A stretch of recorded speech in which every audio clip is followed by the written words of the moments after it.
Olá, sou o pastor Murilo. Estou aqui mais uma vez para trazer uma mensagem de amor e de esperança para o teu coração. E hoje vamos falar de alegria. Alegria é estar firme no Senhor. Então, antes de iniciar o estudo específico da carta de Paulo aos Filipenses, convém lembrar que essa foi uma das 4 cartas escritas pelo apóstolo enquanto esteve encarcerado. Mas nem por isso tem um tom de tristeza ou dor, ao contrário. Ela é conhecida como a Carta da Alegria, o que é uma aparente grande contradição. Paulo esteve 2 vezes em prisões em Roma.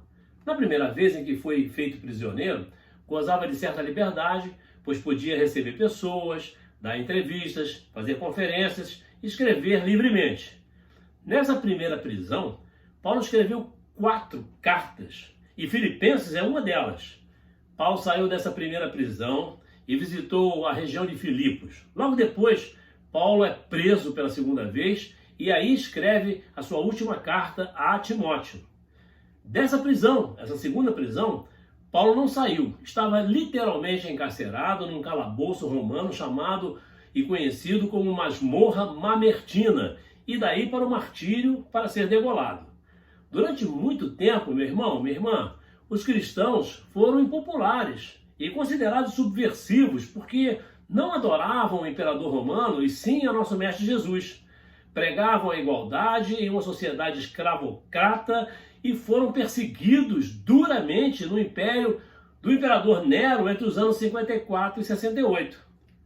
Por conta do trabalho missionário do apóstolo Paulo, o cristianismo deixou de ser uma doutrina perseguida para conquistar o status de religião oficial do Império Romano no ano 313, quando o imperador Constantino se converteu ao cristianismo. A partir de então, a igreja começou a se consolidar. E mais tarde, o império deu início a uma espécie de perseguição invertida. Porque no ano 391, o cristianismo foi imposto a todos os povos dominados pelo Império Romano, enquanto os demais cultos pagãos passaram então a serem perseguidos. Bom, para viver a atmosfera daquela época, eu e a pastora Marília visitamos em 2020 o chamado Cárcere Mamertino, a masmorra onde Paulo passou os últimos dias da sua vida, e hoje podemos testemunhar as condições subhumanas a que Paulo foi submetido até a sua morte. Essa carta de Paulo aos irmãos em Filipos possui muitas peculiaridades desde sua saudação. Na saudação à igreja, Paulo transborda seu coração cheio de alegria, gratidão e profundo amor por essa igreja, a quem Paulo chamou de sua coroa, sua alegria e motivo da sua maior consolação, como você pode ver em Filipenses capítulo 4, versículo 1. Na verdade, é uma carta de um amigo para outros amigos. Paulo, em sua saudação, não se dirige àquela igreja como apóstolo, como fez nas outras cartas, mas se apresenta como servo de Cristo Senhor, nosso Senhor e Salvador, como vemos em Filipenses capítulo 1 e versículo 1. Paulo não precisou defender seu apostolado para essa igreja que nunca duvidou de suas credenciais e sempre lhe deu suporte para cumprir seu ministério e apostolado.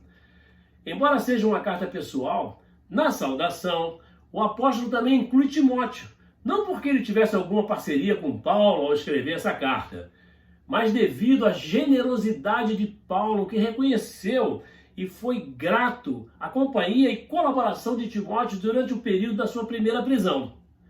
Tudo parece bonito nessas palavras, mas ao olharmos para o seu autor e para as condições em que se encontrava, compreenderemos a profundidade do poder de Cristo na vida de uma pessoa. O verso 1 deve ser analisado, vez que reflete uma redação atípica para os costumes da época, mas é onde Paulo, indiretamente, deixa a sua mensagem. Paulo escreve para todos os santos, ou seja, para toda a igreja, ressaltando a importância e o valor de todos na igreja do Senhor. Destaco que ser santo é ter qualidades que só serão alcançadas plenamente na pessoa de nosso Mestre Jesus Cristo. Não se trata de quem foi canonizado, mas se refere a todas as pessoas eleitas e amadas por Deus, chamadas pelo Evangelho e transformadas pelo Espírito Santo para fazerem parte da família de Deus. Saliento que todos são irmãos, servos, ovelhas pertencentes ao mesmo rebanho, o rebanho de Deus. O termo santo, usado por Paulo, está corretíssimo, pois foi todo salvo é santo. O termo santo define pessoas separadas e consagradas, chamadas para pertencerem a Deus e que estão sendo transformadas à sua imagem e semelhança, como eu e como você. Há muito desconhecimento, meu irmão, em relação a essa salvação de Paulo ao se referir aos membros da igreja em Filipos, chamando-os santos. Os filipenses se tornaram santos por estarem em Cristo. Nós nos tornaremos santos enquanto estivermos em Cristo. E você pergunta, pastor, o que significa estar em Cristo? E eu respondo, estar em Cristo é estar completamente rendido ao nosso Mestre e Senhor Jesus Cristo.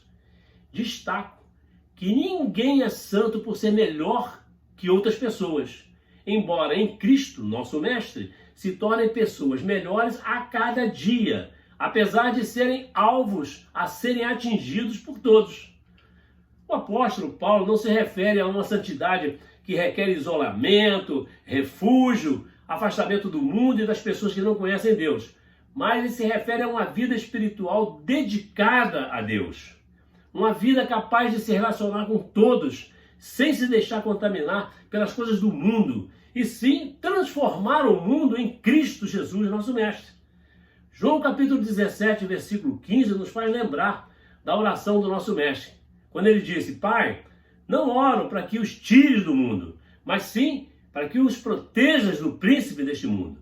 Bem, uma observação de extrema relevância que Paulo usa como recurso para sua mensagem e que, em geral, passa despercebida, consiste na inversão da hierarquia da saudação. Paulo inverte a saudação. Primeiro saúda os liderados e depois os líderes, na contramão do que se pratica atualmente. Paulo está ensinando que não é a igreja que vive para a liderança, é a liderança que deve viver para a igreja. Não é o liderado que vive em função do líder, mas o líder em função do liderado. Todos estão no mesmo patamar, pois no reino de Deus, não há hierarquia, como está em Atos capítulo 14, versículo 23. Em Filipenses capítulo 1, versículo 2, Paulo deseja graça a vós e paz da parte de Deus nosso Pai e da do Senhor Jesus Cristo. Ou seja, deseja toda sorte de bênçãos materiais, físicas e espirituais.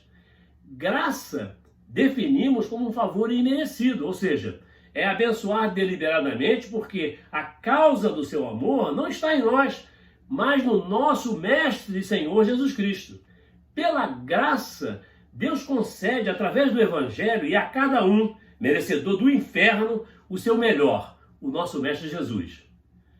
Bem, não podemos esquecer que o Evangelho de Cristo é poder de Deus para a salvação de todo aquele que crê, como está escrito em Romanos capítulo 1, versículo 16. Olha bem, não somos mais escravos do pecado, mas em Cristo nos tornamos filhos amados de Deus. Todos quantos o receberam, deu-lhes o poder de serem feitos filhos de Deus aos que creem no seu nome, como você pode ver em João capítulo 1, versículo 12. Você precisa entender que a paz que buscamos não é a ausência de problemas, mas bem-estar físico, material e espiritual, consequência da reconciliação com Deus por Jesus Cristo. O significado dessa paz está além da nossa capacidade de entender, como afirmou Paulo em Romanos capítulo 4 e versículo 7. Ela vem de Deus e é tão maravilhosa e confortadora que capacitou um homem preso, mas cheio de paz, desejá-la aos irmãos em Cristo. Glórias a Deus por isso! Destaco que onde a graça e a paz abundam, a unidade e constância também abundarão. Se somos salvos por Jesus e temos certeza disso, somos servos, somos santos e somos dependentes da sua graça que nos garante paz e segurança eternas. O propósito de Paulo, portanto, ao escrever essa carta, é o de incentivar a igreja a se alegrar.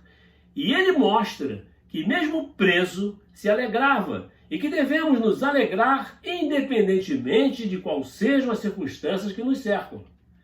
Contudo, o grande segredo de tamanha satisfação, mesmo em meio a severas dificuldades, é a sincera intimidade com o nosso Deus e Pai. E essa carta é um grande exemplo de como funciona a alegria e satisfação do cristão autêntico. Ela está diretamente ligada ao Espírito Santo e ao prazer que o cristão tem em nosso Mestre e Senhor Jesus Cristo. Hoje, há uma epidemia de pessoas insatisfeitas e cristãos que só desejam as bênçãos de Deus para as coisas que estão relacionadas a este mundo miserável. Muitos têm perdido a sensibilidade com relação às profundas verdades de Deus, porque querem ter cada vez mais e mais. Tudo gira em torno de como sentem, como pensam e o que desejam. É incrível. Com isso, a alegria natural do cristão, que vem de Cristo, tem sido sufocada pelos desejos desenfreados, pelas coisas materiais deste mundo. Feito este preâmbulo, convoco você, que tem se mostrado vivamente interessado no aprofundamento do conhecimento do reino de Deus, a nos acompanhar no exame desta carta do apóstolo Paulo aos Filipenses, a fim de que juntos tomemos posse desses ensinamentos para os guardar e aplicar em nossas vidas. A pastora Marília está nesse momento preparando a primeira parte do nosso estudo que virá a seguir. Sim, ela está preparando porque ela é minha parceira, nós somos uma só carne. Enquanto isso, e após ter examinado Filipenses em sua Bíblia e assistido a esse vídeo, creio que você já poderá declarar: a alegria é estar firme no Senhor. Glórias a Deus por isso. Pronto, nosso bate-papo fica por aqui. Enquanto você aguarda os próximos movimentos, compartilhe esse vídeo e, em nome de Jesus, inscreva-se no meu canal YouTube. Graça e paz. Eu te amo. Não esqueça disso. Amém.